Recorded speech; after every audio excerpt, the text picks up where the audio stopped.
Welcome to KDR TV. It's a great pleasure to you listeners having an opportunity to listen and discuss issues about our lives, issues about politics, issues about health. And today we are very privileged to have a discussion or a debate on the mayoral election in the city of Brooklyn Park. So today we'll be having 4 gentlemen who are running or wants to be the mayors of Brooklyn Park. Unfortunately, one gentleman has not managed to come on due to some technical issues, but we'll still expect to get him to log in. But the 3 gentlemen we are having right now, I'm actually going to usher them so that we can start the discussion. So before I let them actually say something, I'm going to read a few bios of them. Let me start with our brother, Benjamin Ose. The second name is a little bit different, difficult to pronounce, but let me try. Benjamin Osemenam. So, Mr. Benjamin Osemenam is a candidate for Brooklyn Park mayor. He was born and raised in Nigeria and a United States citizen. He has a beautiful daughter in Pennsylvania. Daughter in Pierre at Missouri State. Okay, the daughter currently is studying at Missouri State University. Mr. Benjamin has a civil engineering and a master's in infrastructure, system engineering and management from the University of Minnesota, and an MBA from the University of Mankato State University.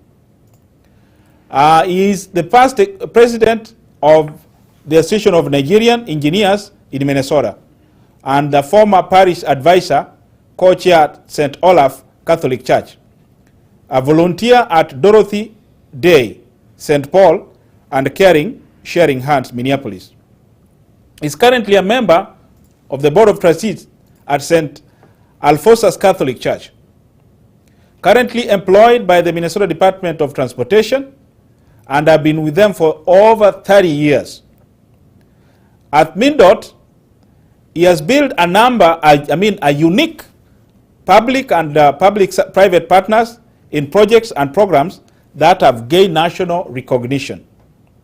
He has worked extensively with the League of Minnesota Cities, Counties, and local research board in gaining in-depth knowledge on issues that face different cities in the city of Brooklyn Park and how to address those issues. As the mayor of Brooklyn Park, this is his own words, I will put that experience to action in addressing our affordable housing issues, drinking water issues, property tax reduction, police incidents, and crime, and creating opportunities for Brooklyn Park small businesses to participate in city contracts. Now let me go directly to our other brother called Hollis Winston. Mr. Hollis Winston is the only DFL Democrat and Labor-endorsed candidate for Brooklyn Park mayor. Hollis Winston is the owner of the Guaranteed America, a business that consults and advocates on behalf of small businesses. He is a husband of 17 years and has 3 beautiful children. He currently sits on the Minnesota Council of African Heritage and has served 2 terms on the Brooklyn Park Budget Advisory Committee or Commission. He holds an MBA from the University of Minnesota Carlson School of Management, where he graduated as a class president. He is running to create Brooklyn Park that works for all of us. Thank you very much. Now let me read for Mr. Boyd Morrison. Mr. Boyd Morrison is the people's choice. Was elected the Central District City Councilman to serve the Mosaic community in the city of Brooklyn Park, Minnesota.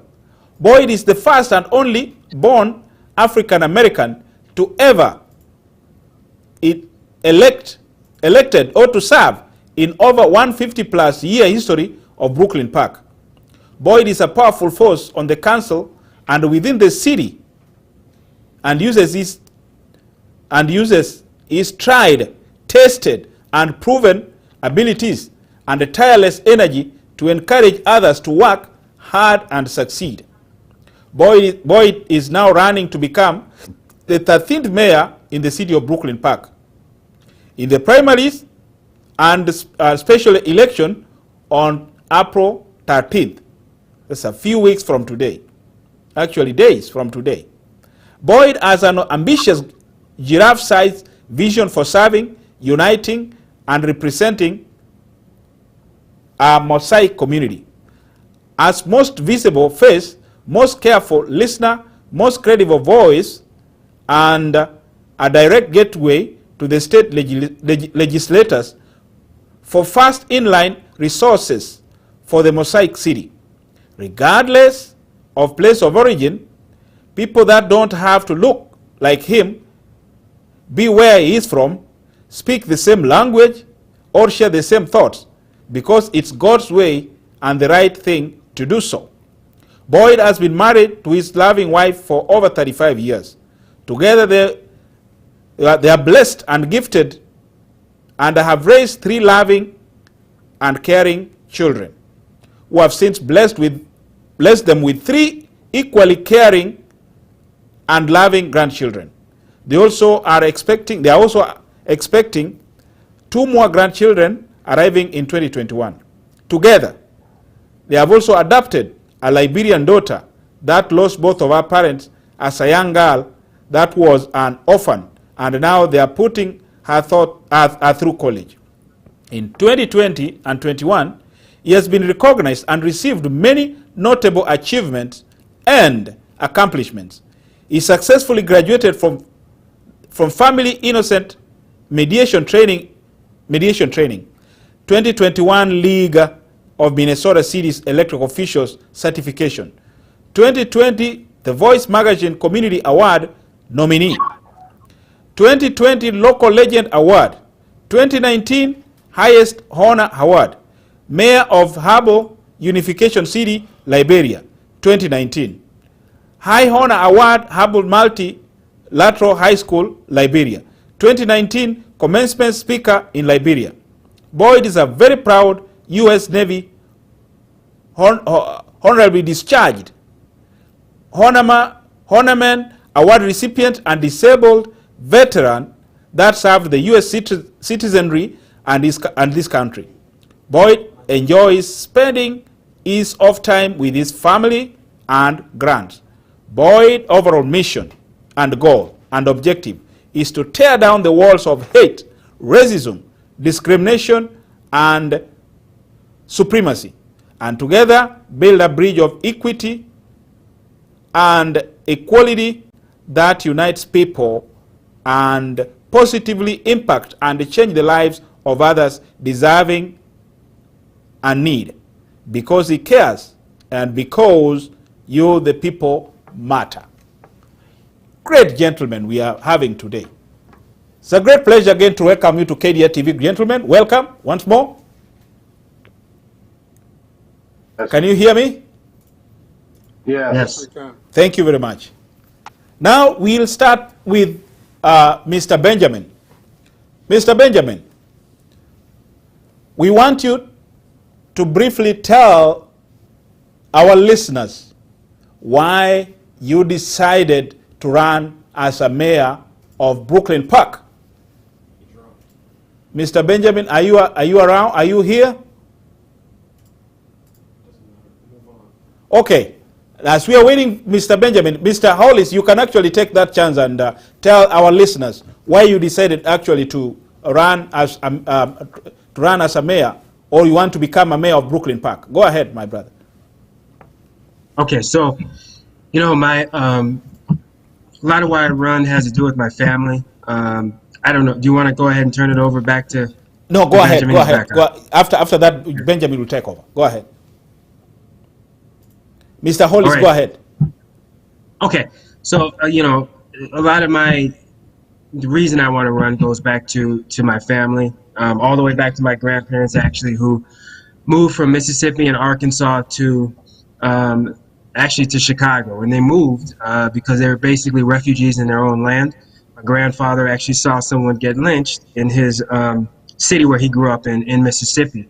So they moved to Chicago for more opportunities, and they were running away from or leaving the violence behind that so many of our African American families experienced back then. They went to Chicago, were given opportunities and worked extremely hard, and they were able to do the same thing, give those opportunities to my parents.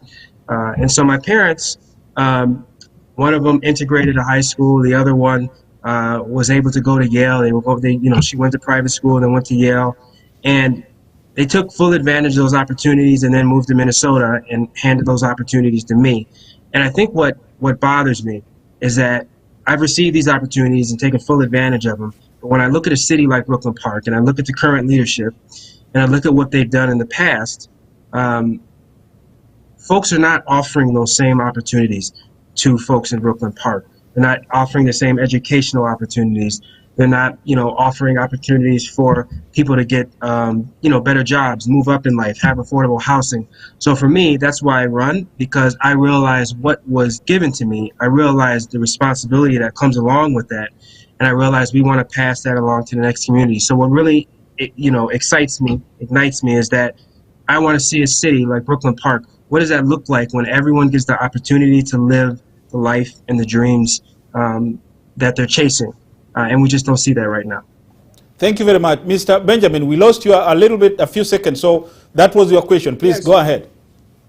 Yeah, I kept getting logged off. I don't know what's happening, but thank you very much for having me. As you said, my name is Benjamin Osemenam, and to my Kenyan brothers and sisters, I say, Amandiwe Nawe. And I would like for us to remember our Romo brothers and sisters that are being brutally murdered in Africa, and the war in Cameroon and all parts of Africa. To my brothers and sisters, I say, it shall be well. Now, I'm running for the city of Brooklyn Park.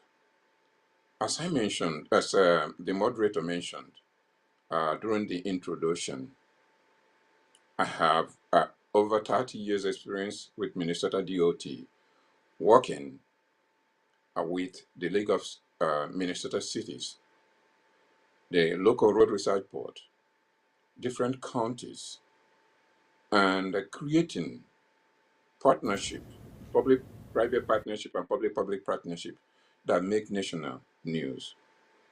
But in doing those, acquiring experience on the issues that affect our cities, especially Brooklyn Park. And I'm running to utilize those experience in bringing real changes in our clean water supply to affordable housing, property tax reduction, police incidents and crime, bringing it to zero gradually, and creating opportunities for people in Brooklyn Park, businesses, small businesses that is the backbone of the growth of our city, making them be part of the contracts and businesses in Brooklyn Park. They pay taxes in Brooklyn Park, but they don't get to participate in the benefits. There are so many other things we need to talk about because, like the clean water, there are so many things coming up. And there are so many things happening in the city as we speak, which will come out soon that we need to address. And these are the things that I intend as your next mayor to address, to bring equality, to bring love in our city, love of neighbor and love of God, being a good Samaritan to each other. Thank you. Thank you very much, Brother Benjamin. And now it's the chance for Mr. Boyd to tell the people of Brooklyn Park why he wants to become their mayor. Mr. Boyd, go ahead. Thank you very much. And thank you to all your listeners that have tuned in to listen to this forum here, as well as to all of my supporters who also has tuned in to listen to our mayoral conference or debate here that we have here, discussion. I just want to say that I'm running for mayor of Brooklyn Park because it's my assignment. Unlike my other brothers, it's my assignment, my call, and I've been doing this for a while now. I come and bring life-learned lessons and experiences. And through those life-learned lessons and experience, I must just say that, admit that success have accompanied those trials and errors. And I'm bringing the same leadership from Detroit. I come from Detroit, which is 30 times larger than Brooklyn Park, in working with city government there as well, to bring some of those unique opportunities to a smaller city, bringing some perspectives from a bigger city that this city have not yet adopted to. I'm here trying to build a bridge of communication and understanding to begin to heal a fragmented community that we already have here divided, to begin to build a bridge of communication, understanding, welcoming, inviting, adhering, accepting, and honoring, and valuing and respecting all of the diverse population of residents that we do have here in Brooklyn Park, the mosaic population of people that we have here, the community of color that we have here in Brooklyn Park, to begin to unite together and begin to tear down these walls of hate, discrimination, white supremacy, and all the other unfortunate things that people have been perpetuating against other people. I'm here to lead by example and out front by putting my face, becoming the most visible face regarding the challenging issues, regarding the discussions that we need to have, that we are not having, again, that we need to have, to begin to unite our community and build that bridge of communication that establish all a blueprint for other municipalities to follow, and learn how Brooklyn Park became pioneers in drafting and shaping something that could transform not just Brooklyn Park, but the whole entire world by coming together, working together, beginning to tell new stories, begin to turn the pages of yesterday and start writing the chapters of tomorrow, telling our new stories of how we all came together, worked together, and made Brooklyn Park a better place for us all to become proudful of, and again, to play a good place to call our home where we live at. So these are some things that I'm running because it's God's way and it's the people's, and it's God's way and the right thing to do, excuse me. Thank you very much, Brother Boyd. Now let's open up the discussion. Yep. Guys, you understand the problems facing the people of Brooklyn Park. And it's a game changer right now that most of you, let me call you black, and a good number of blacks now live in Brooklyn Park. And we have issues. Let's talk about housing. How do you really plan to help our people of Brooklyn Park ensure that they've got good housing? Let's start from Mr. Hollis. Yeah, I think that there's a number of ways to do it, right? I mean, you can look at Brooklyn Park used to be a city where folks could come and they could start out with the family, and they could start with modest beginnings, and they could buy a reasonably affordable house, and from there raise a family and be prosperous. And a lot of that has left. But there's a number of ways to actually address that, right? And so one way is that you actually have naturally occurring affordable housing in certain parts of Brooklyn Park. And there's actually grants and there's programs out there that will allow the city to get people into those houses and refurbish those houses. And a lot of that has to do with, folks who are living in those houses who maybe want to sell them, refurbishing them, and then making them available to other folks if they move, right? So I think that's one aspect. Another aspect, and we've seen some of this with the affordable, with the new apartments in Brooklyn Park, is every new apartment complex that comes in, you need to have a certain amount of that set aside for affordable housing. And it can't be affordable housing that's 60 or 70% of people's income, right? That's not going to work. It's got to be 30%, which is the actual definition of affordable housing. So setting aside some of that so that people can get into housing that way. And then there's a number of grant programs at the federal level and the state level that we just don't take a good advantage of. In Brooklyn Park, we just haven't had the leadership to get the word out to folks. And it actually allows people to, if they have just a small amount of money to start with, right, It helps them revamp their credit, but also helps to get them into a first-time house. So I think, those are going to be three of the major ways to do it. But again, a lot of that's going to be execution. And then I guess the fourth one is that, when we have a number of folks who are living in apartment complexes in Brooklyn Park. I think we have 5,000 or 6,000 apartment units in Brooklyn Park. Maybe it's more, but many of those apartments are substandard. So if the heat goes out, something gets broken, folks aren't getting to that fast. Whether the people who own the properties aren't getting to that fast enough to fix it, so that people can have comfortable housing, right? So yes, there's affordable housing, but we also have to make sure that folks who are living in those rental apartments are taken care of as well, and they get to have the same standard of living as everybody else. So I think those four ways, and actually executing, because there's a number of folks who will speak to it. There's actually some folks who are currently on city council now, and I'm not talking about Boyd. There's folks who are sitting on city council now who speak to it and they don't execute it. And like I said, I'm not calling out Boyd because this isn't him.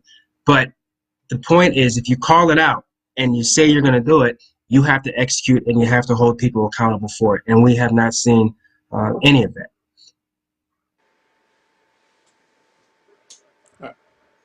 We cannot hear you. Okay. Are you hearing me now? Yes. Yes. Okay. Benjamin, what strategy are you also having, or are you going to employ to ensure that the people of Brooklyn Park are actually having good housing and they are served well by the community or by the city? What's your strategy? Thank you so much.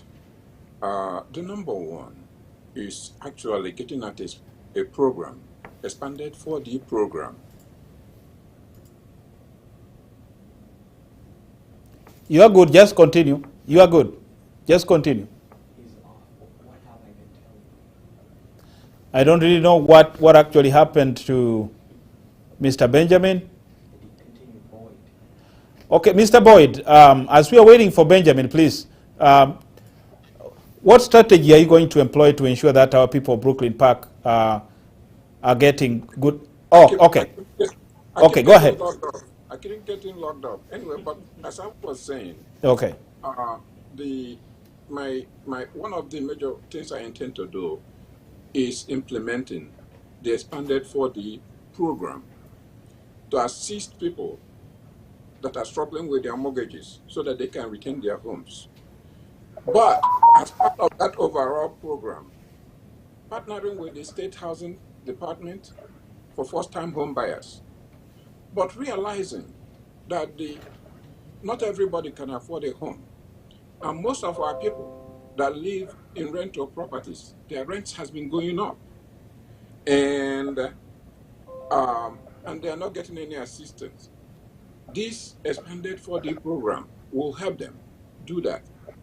But what everybody is not talking is that the city has a program that gave $5 million and more coming up to private investors, which we don't even know who is fronting those private investors, to come and build so-called affordable housing for the rich, to get rid of most of our people that cannot afford it, and claim for that to be an affordable housing. So some of our people have already been displaced, and no candidate is talking about that. My program has the coordinated entry to reach out to our brothers and sisters that have already been displaced and to find them reasonable housing. At the last forum, one of the participants fronted that affordable housing for the rich to be an affordable housing program. We have people here that have been in the budget committee. These investments go through the budget commission to be approved. Now, I'm not pointing fingers. Maybe it wasn't there when some people served, but we need to hold people accountable if they did certain things. At the last forum as well, while we were talking about how to help our people get affordable housing, some city staffs were being given $10,000 raise for doing nothing, for not helping our people get a good housing, yet they are getting a raise. What was the raise for? My program will look out for everybody, both rich and poor, but make sure that if there is an investment, that we have an investor from Brooklyn Park, not people that come from nowhere to come and increase our rent, but people that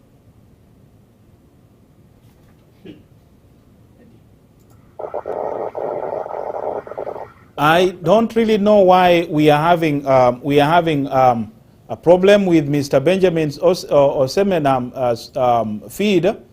I believe that one of the candidates, who is Mr. Winfred, I believe that maybe he might be trying to use Mr. Benjamin's link. Please, if you are the one trying, please hold on. We'll definitely have to bring you in a different session. For today, just let it go. We gave you your link, and if your link is not working right now, there's nothing actually much we can do. So just hold on. We'll bring you later. being disconnected. That I'm trying. Yes, I'm trying. Maybe it's Mr. Winfred trying to log in, and he's using your password. So we've told him to leave for now and wait for a different time. Please, in 1 minute, finish your statement, Mr. Benjamin. Go ahead. Yes, but what I'm saying is that we need to look at the totality of what's happening when we're trying to address the affordable housing. Because if we are giving money to people, if we are letting investors to come in and build houses that they're claiming to be affordable housing and increasing the rent of our people, calling it affordable housing, that is not acceptable.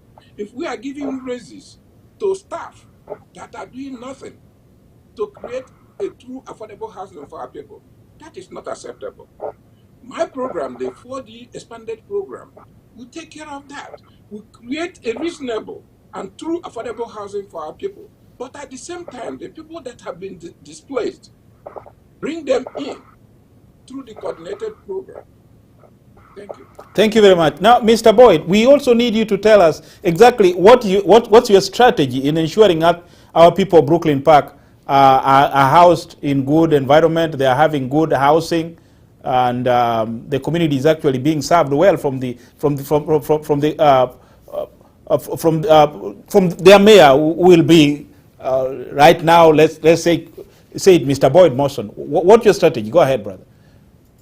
First of all, my strategy is to go out to the community with staff, to knock on the doors and find out what the people want. It's not what Boyd need or want to give them. That's been happening too many times, too often in our history, that we always given what people are throwing away and want us to just accept it. But I'm for putting people on the table to hear what it is that they got to say, that we can hear what they actually need, so we can go out and meet the needs of those that's most vulnerable and meet them where they're at, as opposed to us giving them what they need. Now, I'm the only candidate that has been dealing with these issues readily right now as serving on city council right now. Now, there are candidates that's running that had the same opportunity to listen to these projects that's coming before us as being sold and pushed to us as affordable housing, which they're not affordable housing. These are just programs that they use to push low-income families, and or if you want to say it as I would say it, low-income and or people of color out of communities that they don't want there in those communities. They sell this by saying that it's affordable. And all due respect, affordable means anybody that can afford it. It's just that simple. So if it's $2 million home placed in lower level communities, people can afford $2 million. I just understand that with all due respect. But the low income families that's living in that community are thinking that it's for them, but it isn't. So I'm there with that voice at City Hall, as we had experienced before. They brought in some quote unquote affordable housing. I was the only candidate that abstained from voting to support them because it was not affordable whatsoever. I just want you to know that affordable does mean people can afford it. But where you putting those affordable houses at is most important to those people that's living in those particular areas. Rental rates in our particular community is not the same as a Hennepin County study market rate and or a Minnesota market rate. I asked our developers to give me a specific Brooklyn Park market rate. Tell me what Brooklyn Park is doing specifically, so I'm not city council member, nor will I be the mayor of each one of those counties. I will become the mayor of Brooklyn Park, and becoming the mayor of Brooklyn Park, I want to know what Brooklyn Park is doing and what our rental rates are and what our income levels are, which is at 30% AMI. And at 30% AMI, we can accept a 60% AMI development that's coming to our community. Common sense automatically tells you that if we have 30% AMI and you come in at a 60% AMI, there's a 30% gap that our residents would have to pay and meet just to meet that particular that rental property development. And on top of that, the development said their rent is going to increase gradually every year. So you already at a 30% market rate, yet your rent is going to increase a substantially or increase period annually just to fulfill that particular rental agreement. And that's not affordable by no means whatsoever. I'm the only candidate that's serving and they serve on city council that voted against that because it's not fair, it's not equitable, and it's not the right thing to do to put our people in that particular project that's unaffordable to them. But remind you of this. They sell these projects to the city as affordable. They can only get advanced if you got city council members that's willing to agree to accept those projects. I'm not standing in line to be one of those city council members, and I'm leading by example by being the only one that's standing alone. But standing alone sometimes is good because I'm standing up for the right reason, and I'm standing up for you, the me, the we, the us, your family, your friends, our families, our city neighborhoods, and our community to make things actually affordable. Next, I just want to say this: with buying homes in the city of Brooklyn Park, the city of Brooklyn Park only allocates maybe $100,000 to first-time homeowner program. Yet they'll spend $2 million on a community center and or something else that's not reflective of who we are and disproportionately spending taxpayers' money to things that's not proportionate in our community. So you spend $100,000, and if you gave $10,000 to each one of those people that's standing in line, that's 10 people that we only served in Brooklyn Park. Yet we'll spend $2 million or $7 million on some signs in Brooklyn Park to tell you where to go, but only $100,000 on home ownership, moving people from the rental road to the tax road. So I think that's definitely a disproportionate disparities in how we're allocating funds to benefit our community. Because what they're missing is if more money is spent in first-time homeowner buyers, we're moving people from rental into property owners, and now that's putting taxes on the roads, which the city would now benefit, which is a no-brainer. But that's some common sense solutions and common issue problems that nobody really addressing that I'm here to bring as the next mayor of Brooklyn Park. But I can't do this without you, the people. Thank you. Thank you. Thank you very much. Now let's go back to business. We've got so many immigrants. We've got white folks. We've got guys who are born here. Our brothers who are born here, the black Americans. And some of them would love to set up businesses or would like their businesses actually to grow. This is partly in creating wealth. So, Mr. Hollis, now this question now goes directly to you. You are the first person. Hey, one second. So, are we going to ask me the question first every time? Because you asked me first last time. Okay. So, I think we should change the order up a little bit, especially when you have someone like Ben misrepresenting my record. That is okay. Ben can take it first. Yeah, that's fine. That is okay. That's Hopefully okay. you tell the truth this time. Perfect. Okay. Now, Mr. Benjamin, you'll take that question first. Thank you very much. Okay. Now, like you correctly pointed out, yes, we have so many small businesses that are minority owned that are not being included in that pot, the contracts, the purchases, and the expenditures from the city. Now, first, I will assist the emerging new businesses in Brooklyn Park through incentives. Second, streamline licensing processes for businesses in Brooklyn Park. And then set up a business qualification process with preference to businesses, small businesses in Brooklyn Park. And what that does is create an opportunity for these small businesses to be part of the contracts being awarded in the city.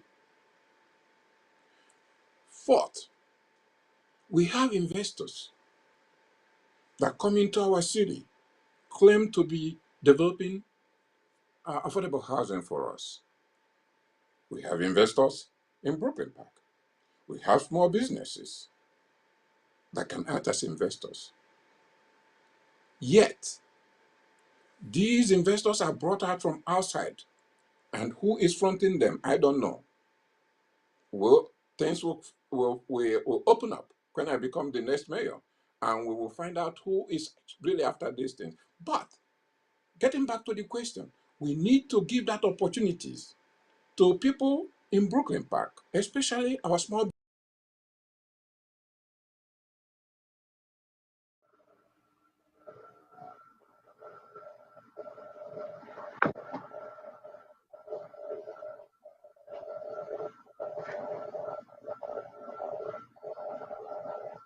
I'm requesting Mr.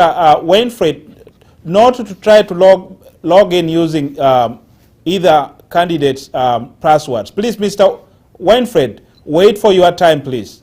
We gave you your password, but unfortunately you have tried a couple of times to log out Benjamin.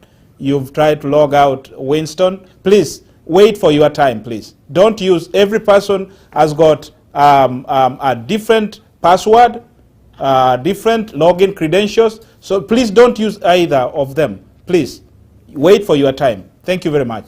Mr. Benjamin, you are going ahead. Go ahead. Sorry about that. As I was saying, this qualification of businesses are being used at the state level. All we need to do is, have it done in the city of Brooklyn Park, and at the same time with investors. We have people. For instance, we have the library that is slated to be demolished. We have investors in Brooklyn Park that are interested in buying that property. Yet, the city council approved for that property to be demolished, which will cost the city money. With me as the next mayor, and that to make it worse, these investors are willing to include an after-school program for our kids as part of the usage of that library facility. And they're not asking for free. They're just asking for an opportunity. And with me as the next mayor, that vote will be rescinded and those people given the opportunity. Last but not the least, I will implement Buy Brooklyn Park products. We have Buy Minnesota, we have Buy USA. Why not Buy Brooklyn Park? This will give the city an opportunity. If there is an event that involves catering, give it, source it out to small business that, so many catering we have here in Brooklyn Park. So that these people that pay taxes in Brooklyn Park will be made part of Brooklyn Park revenue. It makes simple sense, but it's being done. With me as your next mayor, all these things will be implemented and everybody will participate in that pie. Thank you. Let's go to Mr. Boyd as Mr. Hall is prepared to respond to that particular question. Okay, Mr. Boyd, how are you also going to ensure that small businesses are catered for or are helped to grow? First of all, let me say this. Minorities and immigrants make up a great population of business development in our country, not just in Brooklyn Park. I want to applaud them for their contributions to making every economic viable process grow in our country, as well as we're looking for that to be extended and welcome in Brooklyn Park as well. Now, I want to also say to our listeners, I want to correct Brother Benjamin because he said the council voted to demolish the library. That is not true. I'm for business development, and that did not come before city council as I currently sit to demolish the library. That's not true. So there's not a vote to be rescinded. A vote have never came before us to tear the building down. So I just want to make that a correction because I'm for businesses in that particular space. Let me just make that crystal clear. It wasn't voted on by no means whatsoever. That's not the truth. So now, in that space, people have come to me, including the Kenyan community, wanting to open up a multicultural center there. My pitch to city staff was that we need a multicultural center in our particular city to let the people of color in our city know that we have something concrete in our city to call their own. We have nothing in here whatsoever for people of color to say we belong to Brooklyn Park. We have nothing, with the exception of one thing I would give it to that, is that container outside of the library, but one of our brothers painted that mural there. That's the only thing that recognizes our true diversity here in our city. I don't care where you go in Brooklyn Park. That's the only thing that represents us in Brooklyn Park is that mural that container that sits outside the Hennepin County Library. And I'm grateful for that because it shows us progress, some progress. However, our minority businesses, I'm here to tell you this. This is something I know as your city council member and what I will let you know as mayor. We have dollars for minority business to come to Brooklyn Park. They're just not getting you the information that we have the dollars that's available for minority businesses within our particular community. Listen to me carefully and listen to me crystal clear. I'm here for you. I'm telling you what's there in the city that you're not taking advantage of. You can reach out to me and I'll navigate you to the right person and or people to help you to get the funding that you need for your particular business to be developed here in Brooklyn Park. I'm getting these messages all the time, and this is what I'm doing as your city council member. And as mayor, I would definitely make sure that the staff are reaching out to you. We have to reach out to those where they're at. People, we advertise in these Sun Post newspapers and stuff like that. People of color don't read the Sun Post newspaper. We need to advertise and reach out to people of color where they're at. Your particular television show, KDR TV, Michelle A, all of these other medias that's out there where people listen to of color, that we have to get that information out. Listen to me again clearly. We have money in the city of Brooklyn Park for minority businesses. You can reach out to me and I will promise you that I will navigate you to where you're supposed to be and make sure that that city staff will do what they're supposed to do to help you. If not, reach back out to me and I will ensure that they will do that. As mayor, this is my promise to each and every business that's coming here because my arms are welcome and open to creating my own business initiative called Businesses United Together for a Better Brooklyn Park, which is just that. We're building businesses are coming together to build those bridges of connection to sell Brooklyn Park and make Brooklyn Park into that most vibrant, economically strong generation of businesses for years and years to come that I just can't do by myself. But as the next mayor, together we can make this happen. Thank you very much, Mr. Boyd. I'm seeing Mr. Benjamin is not really content with that, with the information you have actually given to the viewers. So, Mr. Benjamin, a rebuttal for 30 seconds only, please. 30 seconds only. I just have a quick question for Boyd. Did the city ever have an open house at the library where they invited everybody? And what happened at that open house, period? The city, am I to respond? Yeah, you're okay. You're good. Okay. Yeah. Okay. So the city held 3 open houses. 3. I was there at the open houses. And those people from Kenya, Nigeria, Liberia, they can verify that I told them in front of city staff, do your own research. Do your own. Don't listen to the city. Get your own numbers. I'm telling you, because they can be fudged numbers. But if you do your own due diligence, you can find out the value of this particular property. We purchased it for almost $500,000. They want to tear it down for almost another $300,000. Now, I was there. Yes, Benjamin asked, did they have an open house? They had 3 of them. And I was there. and yet I will not stand on them just demolishing this building because we need a multicultural center, whether or not the city staff want it or not. So yes, they had an open house, 3 of them. We did not have a vote to demolish that same building. We did not have a vote to demolish this building because I stand opposed demolishing the building. And you're hearing this out of my mouth as they already know that I stand in opposition of them demolishing that building. So that's untrue what my brother was saying to you guys. I just want to make that crystal clear. Mr. Benjamin, Be nice, Ben. okay, Ben, you could be Alice, polite. I'm bringing you. I'm bringing you. Okay. I'm bringing you. But I need this Thank you, gentleman brother. also to, we are educating our people, and we need our people actually to be really well informed on what is actually happening out here. So the best option is Mr. Benjamin. 10 seconds. So we after that we are going straight to Mr. Hollis to give us his perspective on how to improve small businesses in Brooklyn Park. Right. Now, I said the city is planning to demolish it. Secondly, Boyd stated that the city is, through the open house, trying to demolish it for $300,000. Aligning to what I said, that it's going to cost the city money to demolish it. And we have our people from Brooklyn Park. I don't care where they come from, small businesses, white, brown, anywhere, that are interested in using that facility and incorporating Bring things me that batteries very will help fast. our Ziko children. hapo juu. Thank you. Ziko hapo juu.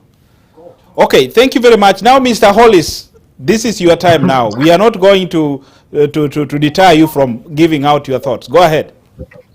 Yeah, so this is near and dear to my heart. I came from a family of Batteries are up there, Daddy. business people, Hapo juu. and my business, Guaranteed America. What we do is actually we work with small businesses, help consult them, but we also manage a group of 6 Black, Indigenous, people of color facing, and I think a few of the members actually face East African and West African communities. But we help those businesses scale up. And from being in this business, right, there's really 3 things that businesses really struggle with. So it's going to be capital, contracts, technical assistance. And so I think, the way that we can approach that is, one, at the federal level, we have about $2.9 billion coming down the pipeline from the federal government.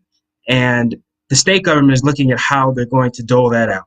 And so we need someone who has relationships to go up there and say, look, Brooklyn Park needs to make sure they get their fair share of this. People of color communities need to make sure they get their fair share of this. 2, with contracts. So the city has various contracts that they can use, that they can give out. They need to have language or an approach where they are looking at more diverse contractors. And much of that you can see at the state level, the federal levels. There's actually lists of people that are minority business enterprises, diverse business enterprises. So that's the other thing that the city needs to start doing. Technical assistance, again, there's funding out there at the government level, and Brooklyn Park can access that. One of the overlooked things is zoning, right? So we can slow down some of how the zoning is done in Brooklyn Park to say we want to build out certain areas for people of color communities, and we haven't done that. Or I wouldn't say people of color communities, sorry, let me amend that. We can zone certain areas for small businesses, right? And then we can go out and lobby people of color small businesses to be some of those businesses that start there, right? So that's another solution. I think the issue with Brooklyn Park is that we've had a number of people that say they understand business but have never really created jobs, employed anybody, don't really know how to run a business themselves, and you need some of that expertise in Brooklyn Park. The last thing I want to do, because I do like kind of hewing to the truth, is Benjamin pointed out 2 things that are false. So the first thing, when he said, I voted on some raise for city staff, and where he said I voted against something else. Here's the reality. I think Ben maybe just needs to brush up on his understanding of city council government and how it works, because it can get a little complicated. But I would say we don't vote on those things. What we do is we take a look at the budget and we say, address this, and address this. And in many situations, the Budget Advisory Commission has said, you have an issue here and you need to make cuts here, here, here, and here. It's up to city council to make that decision, right? It's up to them to vote on that. So we've done that. The second distinction is this misrepresentation that the city has voted to demolish that library. They haven't voted. So having an intention to do something is not the same as voting to have that done, because once it's voted in, it's law, right? And it's going to be enforced. It's going to happen. So I don't want to call it a lie, because I don't think Benjamin is a bold-faced liar. I just think there's a misunderstanding of how certain things work. And I think he's playing fast and loose with the truth because it gives him a certain story that he can play around with.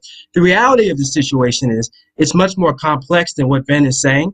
And I think we need to talk about that complexity and be honest about it. I think, Mr. Morrison has been honest about it. I've been honest about it. I think we just need to get a point where we can actually have real discussions about this stuff and be honest, because when we misrepresent it, we can't get to the real truth. And then people act on the mistruth we put forward. They get angry and they don't know that, hey, if the city has an intent to demolish something and it's not like it's in stone, and you say, well, it's already done. It's already been voted. People won't go lobby the city council to say, hey, stop. You've got to stop this now. We want you to use it for X, Y, and Z. We don't like how you did X, Y, and Z. So slow this down. We want more input. When you misrepresent the truth to people, they don't have the facts to move forward and build the type of city they want. So I would hope going forward that we can have the integrity to stick to the truth and not play fast and loose with how the city really works and what's really going on in the city. Please. I'll give you, because of time, we are not actually going to, there are two issues we are still having to, you'll get a few minutes to respond to that, to your concerns. But right now, let's actually focus on healthcare and education. We don't really have a lot of time. And we need the people of Brooklyn Park to understand exactly how their next mayor is actually going to address these issues. So this question goes straight, Mr. Boyd. How are you planning to ensure that the people of Brooklyn Park are well taken care of, health-wise?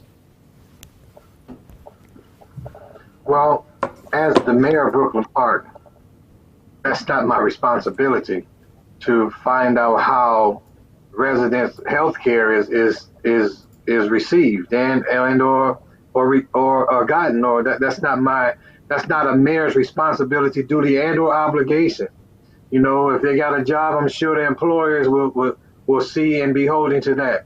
If they insure list and they have county and state Medicaid and programs that they are allowed to apply for to see if their levels of income meet those particular standards that will get them appropriate health care and deserving health care that they need or meet their particular needs. As a mayor, that's not my responsibility. And I'm not going to sit and commit myself to say that is my responsibility, because that's not. That's a state level and or your employer's job to issue health care and or not to issue health care. Either or the two. If you got it, fine. If you don't have it, then you have to lobby and or position for them to do it. If not, then you have to go out and seek other means to get your health care. So that is not a responsibility of a mayor that my knowledge is to be. So I won't comment on that other than further than what I just said to you guys right now. Thank you very much, Mr. Boyd. Mr. Hollis, what's your suggestion? What's your take on that? Yeah, it isn't the responsibility of the city, and here's why, right? The money for healthcare, the regulations flow at the federal level, then it flows down to the state level, and the state has certain dollars they can play around with, and it flows to the county level. You don't want healthcare to flow down to the city level for the simple fact that this healthcare is extremely expensive. Businesses are struggling with it. The federal government is struggling with it. Nobody really has a handle on how to fix it, and anyone that tells you that hasn't worked in that business. I actually worked at Express Scripts. It was at the time the largest pharmaceutical benefits company in the world, actually. So I've worked there and managed in that atmosphere. And so you want the county to handle that, because what the county will say is the county says all the cities, Minneapolis and Brooklyn Park and Bloomington, and all these other cities, we're going to pull some of those resources to create what we call, in many cases, what we have Hennepin County Healthcare, right? And we have some Hennepin County hospitals, and we've got some things that we can use to help folks at the county level, and then we've got tools at the state level, because again, we're pooling those resources. When you make that the responsibility of The city. The city, which doesn't have a $200 million budget, right? The city then becomes 100% responsible for that problem. So you don't want that to be the main issue that the city is struggling with. What you want to do is have voices that are going to go to the state and they're going to lobby, and they're going to go to the federal level and they're going to lobby, and they're going to explain why healthcare as we know it is killing small businesses, why it's breaking families, putting them into bankruptcy, right? So I think those are the approaches. I do think one thing that we can do a much better job of in Brooklyn Park is, there's different COVID-19 centers. Brooklyn Center has one. There's one on the north side. There's some other areas. And Brooklyn Park can't get back to business like everyone else, right? Until we get past this COVID-19. So it would make sense if we had a city council and a mayor that's able to lobby and say, we want not just one, but two of those centers here for a few reasons. One, we've got a pretty large population. Two, we've got a number of essential and frontline workers who are in healthcare who are at risk with this. So the sooner we can get their families and other people vaccinated, right, the sooner we make everybody safer. So that is something that Brooklyn Park can do. They can lobby for that. They can do a better job of making sure information gets out as to how people can get those vaccines. But beyond that, that becomes the responsibility of others, and anyone who tells you otherwise is probably pandering to you. Thank you very much. Briefly, Mr. Benjamin, we don't want to leave you out. Can you also respond, please? 30 seconds. Go ahead. Yes. First thing I say, please, I invite the audience to go to our last forum to, in order to get clarification on what Holly said, earlier.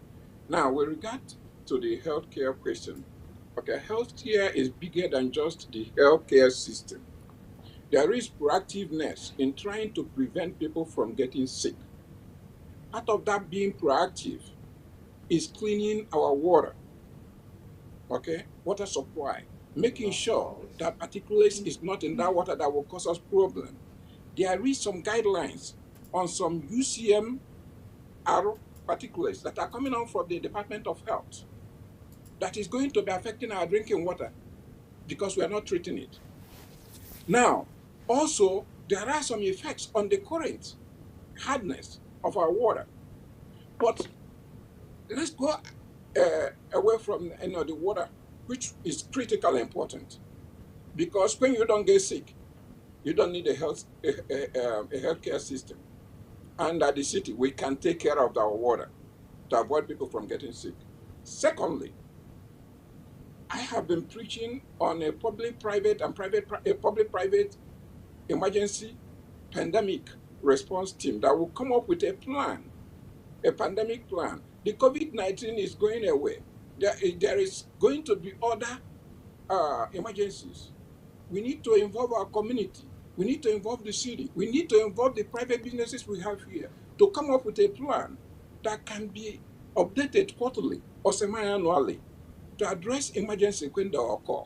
We don't have to be scrambling when things happen. Also, through that public-private partnership, as your next mayor, I will work with the city of Maple Grove to really work on, in partnership with Fairview Clinic, to establish, to have a hospital in Brooklyn Park.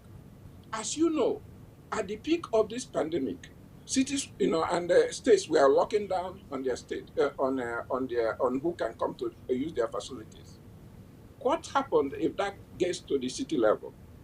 Where we will go.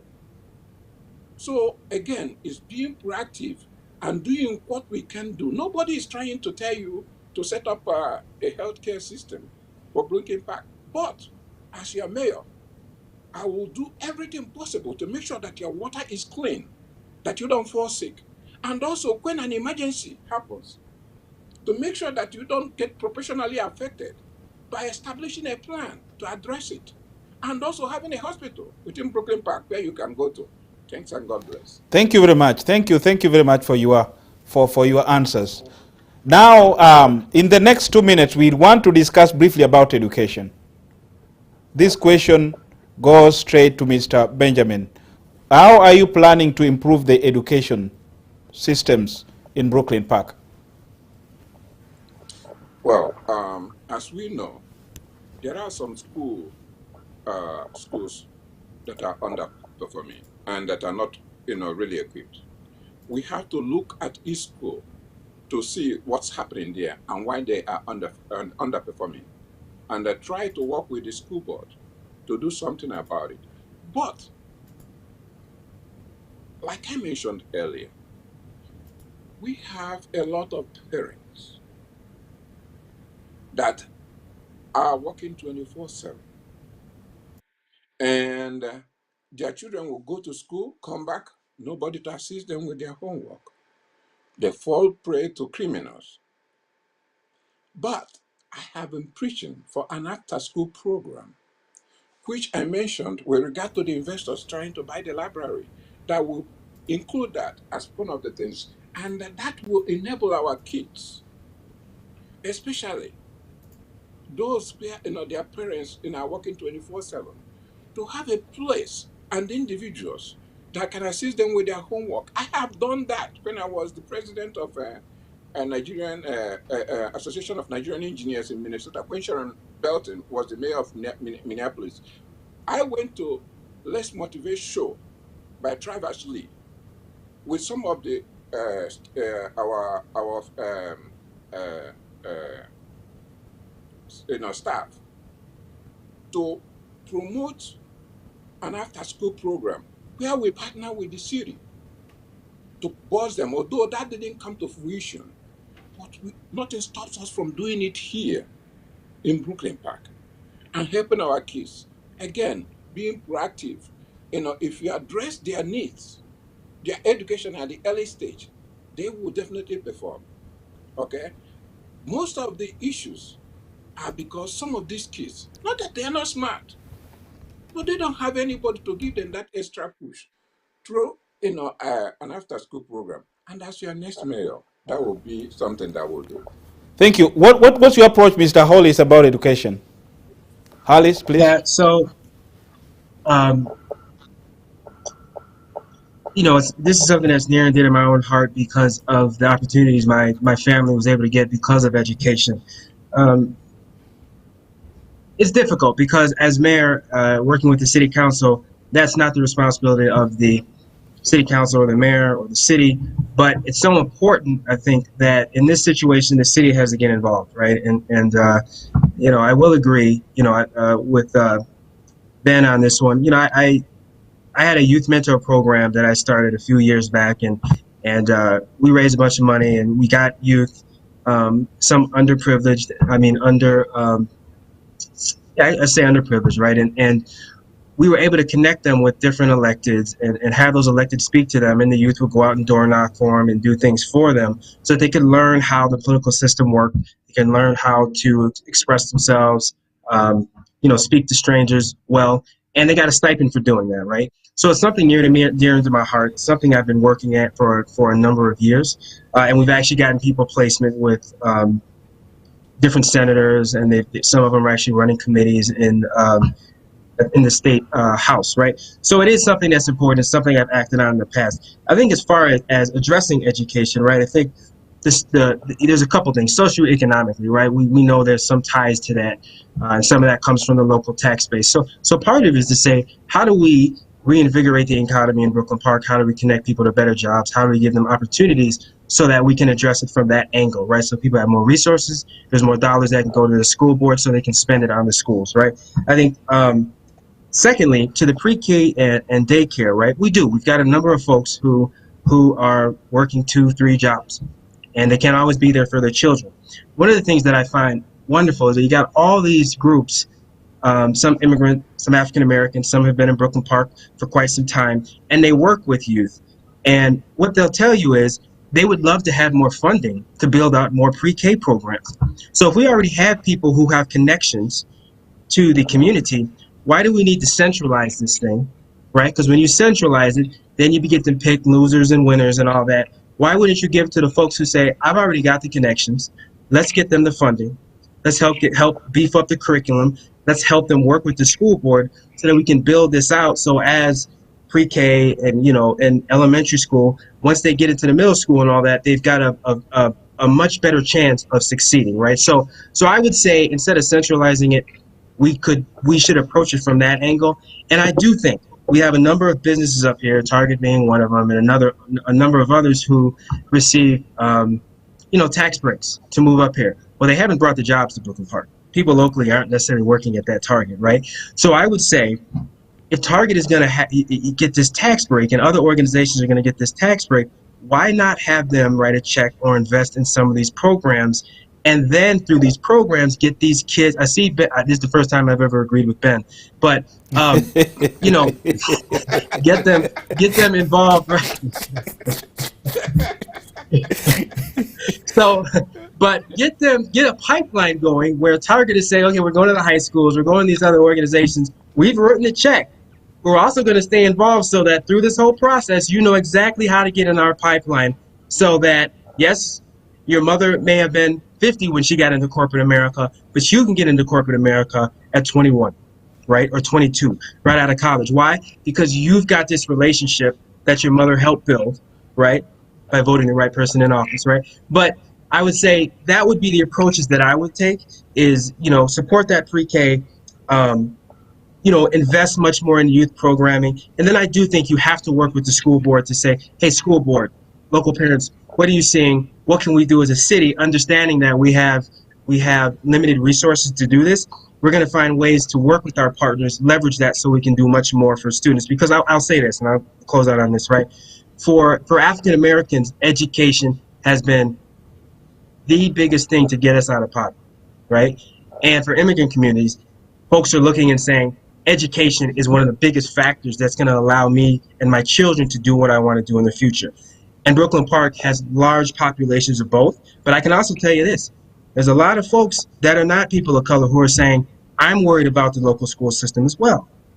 So it's something that the whole community can get behind, and it's something that everybody says a more educated population is a much more prosperous, much more successful population. So as a city, it behooves us to see what we can do to work with the school board to improve education. Thank you very much. Mr. Boyd, what's your take? Well, thank you. I will lend my voice and perspective to this here. First of all, I will advocate to ensure that our school board has a policy mandated that there are specific seats designated for each city to sit on the school board. If you look at our school board currently, it's made up of more Maple Grove residents than there are anybody else. So that means Maple Grove school board is beholden to Maple Grove. So Maple Grove schools are going to get more than Brooklyn Park, Brooklyn Center, ICO, anybody else. That's because the seats are disproportionately on that school board. Number one, we need people from Brooklyn Park to be sitting on that school board. So if policies was changed, that every election they need 2 representatives from each school, each city, then you have an equal number of voices at the table to represent each and one of those particular cities. That's what I'll be advocating for. Number one, to make sure that they change that school board policy, that is equitable, that is fair, and that it represents all of the people that makes up all of the cities that make up that school board. Number two, please clearly hear this. All of these things that's proposed, this is something that we're missing. If we don't change the dynamics, remember this, history is required for everybody to graduate. That's a required class. But every time graduation comes each year, when students are required to graduate, they done graduated or passed that history class, but that history lesson that they learned still does not include people of color. So until we change those books that let people know that people of color has some stake in making America what America is today, it's still, I don't care what else you do, it's still not changing the educational understanding and comprehension of the contributions of people of color in America. You go to Washington, D.C., there's an American History Museum. Then there's an African American Museum. So if American history is comprised of all history, we should only have one American history museum that tells the story of the contributions of every race, nationality that has contributed to America. America wasn't just built by Americans. it wasn't just established by Americans. It was established by a diverse population of residents that came, I mean, people that come here to our community. So if you want to talk about education, you need to change the way they're educating people here in our community by providing them with the truth and the knowledge. How do you go to school at an early age and learn that Christopher Columbus discovered America, go to middle school and or high school and find out he had nothing to do with it whatsoever?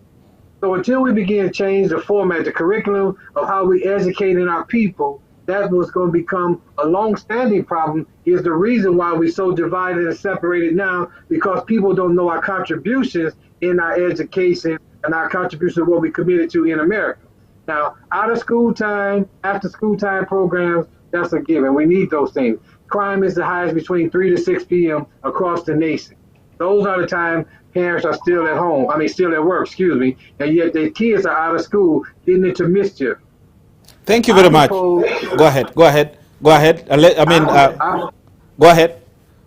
Go ahead, Mr. Boyd. I proposed a program where students are required to volunteer a certain amount of hours just to graduate. So we can reduce crime, and we can also provide them with an opportunity to get involved and engaged in something positive and structured. If students each year of school have to graduate have to volunteer a certain amount of hours, let me just throw this number out here for conversation purposes. Don't hold me to this number. I'm just throwing a number out for this conversation purposes. Each year they have to volunteer 100 hours before they graduate in the 9th grade. That means they have to make up 100 hours to graduate, which means playing sports, which means volunteering in nursing homes, which means doing something productive that gets them off the streets between 3 to 6 p.m. when crime is the highest amongst youth in our community. But if they have to volunteer somewhere between 3 to 6 p.m., getting 3 volunteer hours per day, we know that those people are not on the streets getting involved in some type of mischief. Yet they're involved in some positive instruction to give them a sense of pride and belonging, volunteering in nursing homes and or playing sports or those type of things to get them involved in a program. We'll continue that discussion, Mr. Boyd. Thank you very much. We'll continue with that particular discussion. Because of time, yes, because of time, I would like to give you guys 1 minute closing remark, please. Then we can actually continue with this particular discussion, because we have not even had time to talk about security, police reforms, how the community can actually integrate together with the police and help the police actually fight crime and all that. So definitely we'll look for a 1 day so that we can bring you on, then we can discuss that particular issue. So I'm giving you each 1 minute, please. Let's start from Mr. Benjamin. 1 minute to do a closing remark, please, because of time. Thank you so much. Thank you so much. Yes, my brother Hollis, when I hear a good idea, I always acknowledge. Everything that we said here will just be a mere waste of time if all is not really surrounded with love of God and love of neighbor. It is very critical. That is the love that makes us look at our drinking water to really figure out what's happening with that and how it's affecting our health and our appliances. Where you check the water, the million-gallon water use a million-gallon day, the peak, as 2.8 million gallon day, while the yearly peak value is 3.24 billion gallon day. Now, I'm going to leave it there because this will come out later. You do the math. And this is what is being used to really figure out whether we can treat our water or not. It is that love that makes us deeper into our property tax reduction. Where people are really crying for reduction in their property tax, especially the retired residents and low income and blue collar workers. It is that love that lends our ear to establishing true affordable housing, not talking around it, but a program that works at the Ramsey County, the expanded 4D program But at the same time, not forget about our brothers and sisters that have been displaced with no place to live and bring them in through coordinated entry. Thank you very much, Mr. Benjamin. Thank you.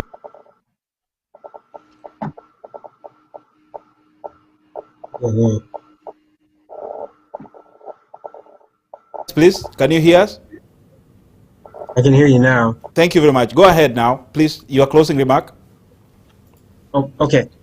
Uh, so there's really three main issues for me. Um, public safety. Getting ahead of COVID-19 and really focusing on our small businesses. I think when you talk about a city like Brooklyn Park that does have issues, we need to improve our relationship between the police and the community. We need to get ahead of the crime. We need more programs for youth, right? I'm not going to be the biggest talker up here. I can't keep up, right?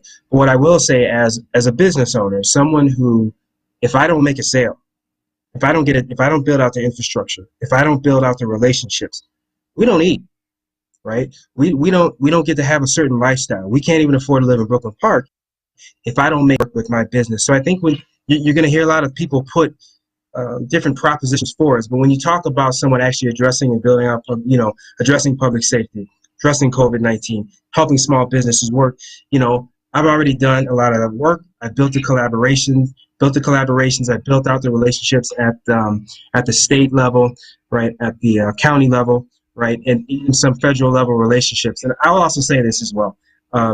As far as those who are running, I'm the only DFL endorsed candidate. Brooklyn Park DFL has endorsed me.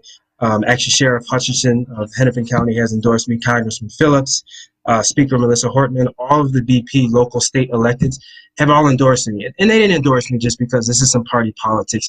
I know people think that's how the DFL works. That's not how people get down. How it does work is that they've seen me do the work with people of color communities. They've seen me do the work with anybody who's looking to grow their small business. They've seen the success. They've seen me build out the coalitions, and they know that I can do the work, right? So I would say, if you're looking at someone's track record, I would take a look at that. But I would also say, look at someone who says, if I want to offer opportunities, look at someone who's created those opportunities. They've employed people, right? And then they've created programs for folks that actually get kids into positions that they haven't been before, right? And if you're talking about the Liberian community, it's a good friend of mine, Erickson Say, right? He's actually gotten positions because I've worked with him and I've helped get him into higher levels, right? I think the guy is probably outpacing me now. So if you look at someone who's actually delivered, who actually does create that opportunity, I would say I'm much more of a doer than I will ever be a talker. And I would say, look at that background and look at the value that's been created. And I want to say thank you all for having me on the show. I know it got a little bit choppy at times, but I want to thank all of my colleagues up here that I'm debating as well, and hopefully, win or lose, we can agree on some things and work to make Brooklyn Park the best city that it can be. So thank you.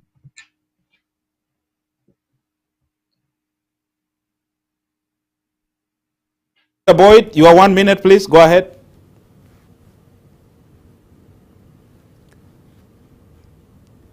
We can't hear you. Yeah, go ahead. Go ahead. We can hear you now. Go ahead. Thank you to KDR TV for having us and hosting this particular debate. Thank you to my colleagues for participating. However, I want to take this minute to say this. I want my Asian brothers and sisters to know that I'm standing with, for, and by you during this challenging times.